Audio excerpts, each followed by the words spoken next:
રામાયણ અને મહાભારત કેવળ ઇતિહાસ નથી, એ નક્કર વાસ્તવિકતા છે.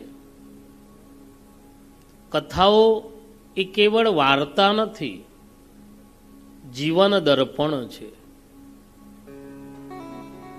જીવનની અંદર રામાયણ, ભાગવત, સત્સંગી જીવન એ શું આપે છે? રામાયણ એ માણસને જીવતા શીખવાડે છે. ભાગવત એ માણસને મરતા શીખવાડે છે. પરીક્ષિતને શાપ થયો તો કે 7મે દિવસે તારું મૃત્યુ થવાનું. જેને સામે મોત દેખાતું હોય એને શું કરવું જોઈએ? પરીક્ષિત તો ભાગશાળી હતા, જેને ખબર હતી કે 7મે દિવસે મારું મોત છે. આપણને ખબર નથી, પણ એ જ 7 દિવસમાં એક દિવસ આપણા માટે નિશ્ચિત છે.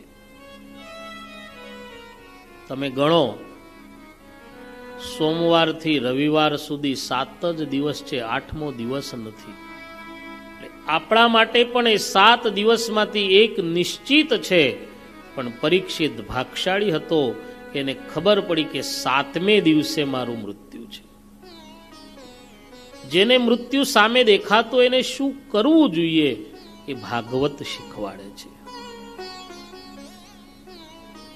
એ શુકાચાર્યએ પરીક્ષિતજીને એમ કહ્યું કે રાજન, ડરવાની કોઈ જરૂર નથી, તારી પાસે તો 7 દિવસ છે. પ્રેમથી, ભાવથી, શ્રદ્ધાથી જો પ્રભુ સ્મરણ કરવામાં આવે, પ્રભુ ભજન કરવામાં આવે, હૃદય જો ભગવાનમાં જોડાઈ જાય, રાજન 7 દિવસ શું 7 મિનિટમાં પણ ભગવાન પ્રાપ્ત થઈ શકે છે. જેને મૃત્યુ સામે દેખાતું હોય એને ભાગવત ગ્રંથનું શ્રવણ કરવું.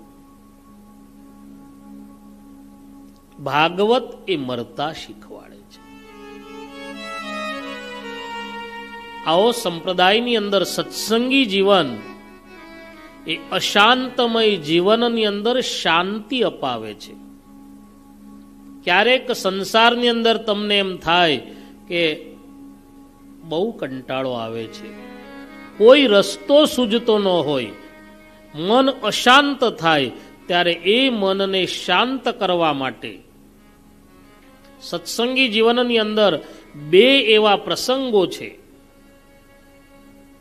કે જેના મનની શાંતિ માટે સત્સંગી જીવનની કથા કહી છે.